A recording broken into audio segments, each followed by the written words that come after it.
press the bell icon on the YouTube app and never miss another update. और एक और बड़ा सवाल पूछा जा रहा है, जब आप एक दूसरे की खुद किलिंग कर रहे हैं, अभी भी हो रही है, जारी है, तो बर्मा में आप कैसे रोक सकते हैं जब आप इतने ही काबिल नहीं है? एक हमने 34 मुल्कों की जनरल रहील साहब की क़यादत फरमा रहे हैं, तो मेरा ख्याल नुसरत जवेद साहब का मैं देख रहा था ट्वीट वगैरह, तो फिर वो किस लिए बनी थी? फिर आप एक्टिवेट करें उसको, आपके 34 मुल्क जो हैं, चले छोड़े, बर्मा पे आप कुछ नहीं कर सकते, फेयर अनफ। कोई यूएनओ में आप गए हैं, हमारी मैं पूछना चाहता हूँ, मलिया लोधी साहबा बैठी हुई हैं, हमारे वहाँ पे ये वाशिंगटन में एजाज चौधरी बैठे हैं, करोड़ों डॉलर्स के इनके अखराजात हैं, खर्चे हैं, आप ना लड़ने जाएं बर्मा से, लड़ भी नहीं सकते, आपको लड़ना भी नहीं चाहिए।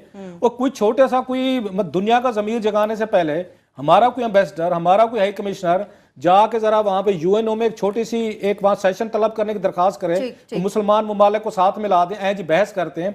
लास्टली, मुसलमान जब तक अपना ब्लड खुद बहाते रहेंगे, इन्होंने इंटेंसिटी को कम किया है, खत्म किया है। और पर्टिकुलरली मैं कहूँगा यूरोप में ये वायलेंस के बाद लोगों की हमदर्दियां जो है मुसलमानों से कम हुई। हम ये नहीं कह रहे कि हमारे साथ फॉल्ट है। दूसरा, जब यमन में वायलेंस होगा हम कुछ नहीं कहेंगे, बाकी मुल्कों में मुसलमानों में वहाँ बुचरिंग हो रही है जैसे हमारे यहाँ हो रही है, हम कहेंगे बर्मा में मुसलमानों पे जुल्म हो रहा है, यमन में नहीं हो रहा, या अफगानिस्तान पाकिस्तान में नहीं हो रहा, तो फिर बात नहीं। चलिए अभी हम छोटे से ब्रेक पर चलते हैं। जब ब्रेक से वापस आएंगे, इसी गुफ्तगू से रिलेटेड खबर आपको ये भी देंगे जो कि हमसाया मुल्क भारत से मुताल्लिक है।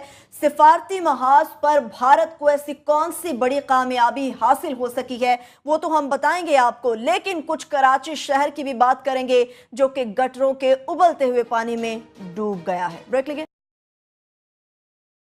रोहिंग्या के मुसलमानों से बात का आगाज़ हुआ था, फिर आगे बहुत सारी बातें, क्लासा साहब ने बड़ी गहरी मिसालें दी कि मुसलमान ही मुसलमान को मार रहे हैं, तो नॉन मुस्लिम्स हमारा साथ अब कम देते चले जा रहे हैं। ब्रिक्स के एलामिया की हम बात करेंगे आमिर साहब, उसमें तो तंजीमें वो भी आ रही हैं दहशतगर्दी के हवाले से जो पाकिस्तान के अंदर मौजूद है, फिर आप पाकिस्तान को अब कहाँ देख रहे हैं, अब क्या करना होगा हमें? ये रोहिंग्या का मसला और ये जो ब्रिक्स वाला एलानिया है, ये मिलते हैं एक जगह पे, मिलते यहाँ पे हैं कि दुनिया का एक बयानिया बदल गया है। आजकल के दौर में दहशतगर्दी और ख़ास तौर पे मजहबी दहशतगर्दी और लेट्स जस्ट से कि इस्लामिक मिलिटरिज्म जो है ना, उसकी गुंजाइश बड़ी कम रहेगी। कोई दुनिया का मुल्क नहीं चाहता कि ये बढ़ी जाए, तो इसीलिए हमें भी जो हम बात कर रहे थे रोहिंग्या को भी आप इस पैमाने में ना देखें कि वो मुसलमान है, वो इंसानी हकूक़ का तकाज़ा है। इस तरह ही कश्मीर के अंदर भी उसकी इंसानी हकूक़ के हवाले से जो है ना वो सबसे बड़ा मसला है। सिर्फ उसको मुसलमानों के प्रिज्म से ना देखें, हमने अपने कौमी मफादत भी देखने होते हैं। Even let's just talk about Myanmar.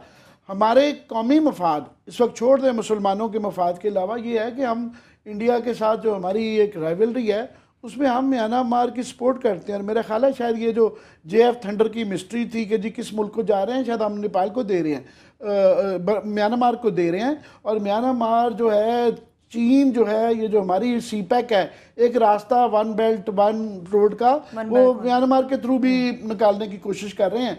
सो हमने कौमी मफाद भी देख रहे हैं, हमारे फिर मजहबी जज्बात भी मिला जुला के एक पॉलिसी बनती है।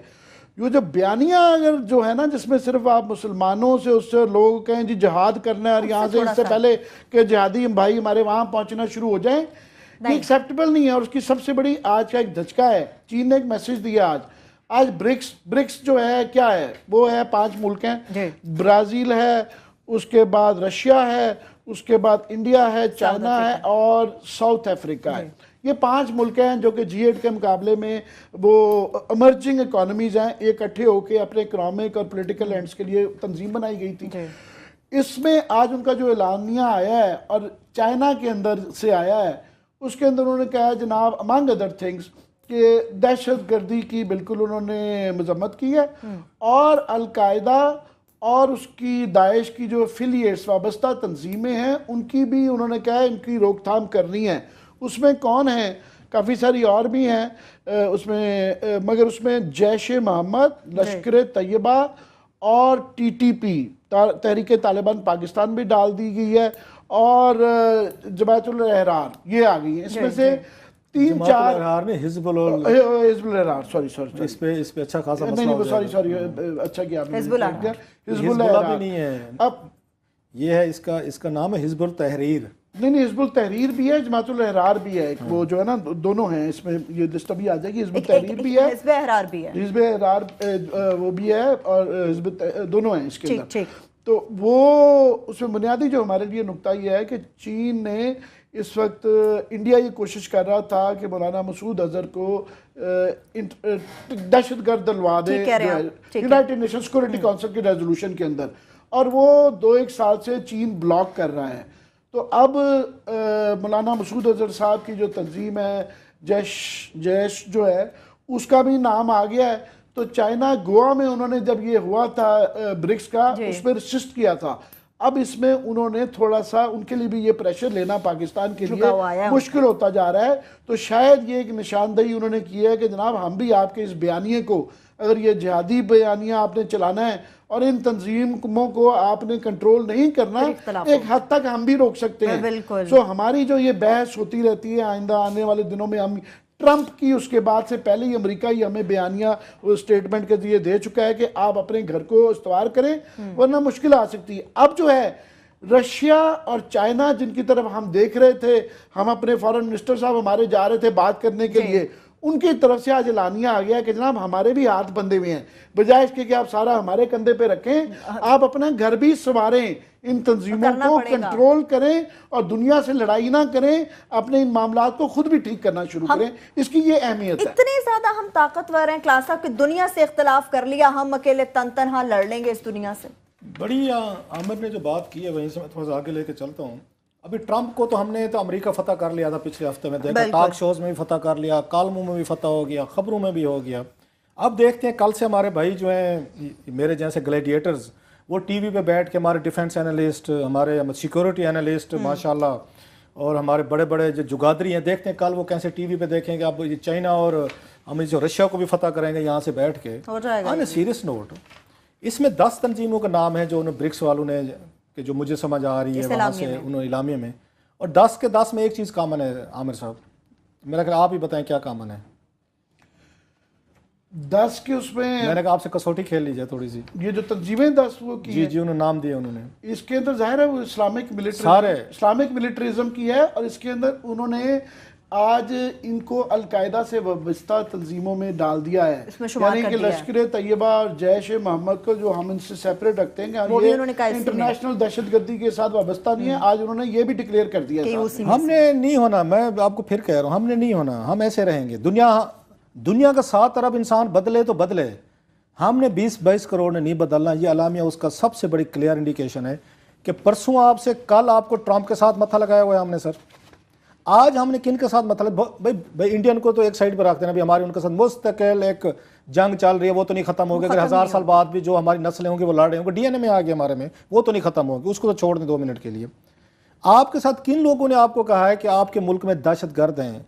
आपको चाइना कह रहा है, आपको रशिया कह रहा है, दोनों सुपर पावर्स हैं, ये जहन में रखें, दोनों सिक्योरिटी काउंसिल में बैठी हुई हैं वहाँ पे, जो इस दुनिया को जो चला रहे हैं ना, 3-4 मुल्क जो हैं ये उनमें शामिल हैं।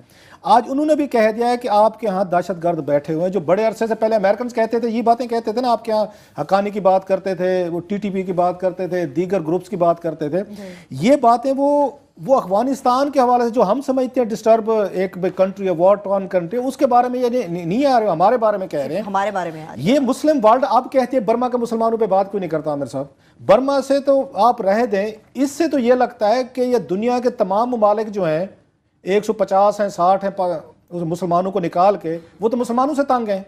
ये सारी की सारी 10 तंजीमें जिनके नाम दिए गए हैं इसमें, ये सारी तो मुसलमानों की हैं और मुसलमान मुल्कों में ऑपरेट कर रही हैं। जब हमारे अपने घरों में ये तंजीमें ऑपरेट कर, कोई इसमें नॉन मुस्लिम का नाम नहीं है आमिर साहब। ये बड़ा बहुत बड़ा खित्ता है जिसकी मतलब साउथ अफ्रीका, आप उसको देख लें, इवन साउथ अफ्रीकन भी ये हीट फील कर इतने हजारों मील हमसे दूर बैठ के। ये एशिया का पूरा खित्ता, एशिया के सारी सुपर पावर्स बैठ के इस बात पे एग्री कर गई हैं कि जनाब के सारी दहशतगर्दी जो है ना वो मुसलमान मुल्कों में हो रही है और मुसलमान मुल्कों से एक्सपोर्ट भी हो रही है उन मुल्कों में। सो उन्होंने कहा जनाब ये ब्रिक्स के जो ये इनके मेंबर ममालिक है, खुदा के लिए हमारी जान छुड़ाएं, ये मुस्लिम मिलिटेंसी है, ये हमें थ्रेट कर रही है, हमारे अंदर आ रही है। सो हम बड़े हम समझदार लोग हैं, दुनिया जहाँ का पूरा मलबा हम अपने घर लें। अच्छा यहाँ सिक्योरिटी में दानिश्वरों से बात हो जाए, वो कहते नहीं आप इसकी ना वो नहीं समझते, डेलिकेसीज नहीं समझते। मैं कहता हूँ समझाएं हमें ज़रा, वो कहते नहीं ये बड़े कॉम्प्लिकेटेड इश्यूज है। मैं कि हमें समझाएं जरा कौन से कॉम्प्लिकेटेड इश्यूज हैं जो दुनिया को समझ आ रहे हैं, हमारे 5-10 लोगों को समझ में नहीं आ रहे। सो जनाब मेहरबानी फरमाए, करनी नहीं है इन्होंने। वो आमिर जो मतीन साहब लतीफ़ा सुनाते होते हैं, वो कहते हैं आखिर में एंड ये होता है, करनी तो अपनी मर्जी है। इन्होंने अपनी करनी अपनी मर्जी है। ये वार्निंग समझे, वो ट्रंप की आपने धमकी को हमारे यहाँ सीरियस नहीं लिया गया, वो हमने देखे मजाक में उड़ गया सारी लेना पड़ेगा क्लास। उसके बाद चाइना रशिया जिन पे हम रिलाई कर रहे थे उनकी तरफ से इंडिकेशन, और हमारा फॉरेन मिनिस्टर उस दिन में देख रहा था वो रंगबाजी में लगे हुए हैं। वो एक तस्वीर आ गई कराची से मुतालिक ब्रेक से वापस आके बात करें। नॉन सीरियसनेस का आप मुजाहरा देखें। चले वापस है ब्रेक से मैं बात करता हूं। रंगबाजी से मुझे भी तस्वीर याद आ गई।